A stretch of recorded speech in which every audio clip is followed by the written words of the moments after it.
A mi m'ha agradat moltíssim.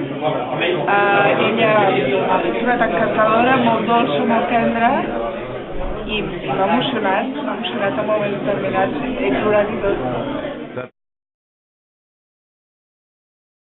I avui també m'ha emocionat molt, m'ha agradat la música, el contingut, heu clavat tots els poemes, des del principi al final, sabies quan començava i quan acabava un i començava l'altre, perquè ho heu clavat, vull dir, m'he emocionat. I la música també m'ha agradat moltíssim. Molt adient, vull dir, no m'ha molestat gens, que a vegades pots dir, hòstia, és que ara... No, m'ha agradat.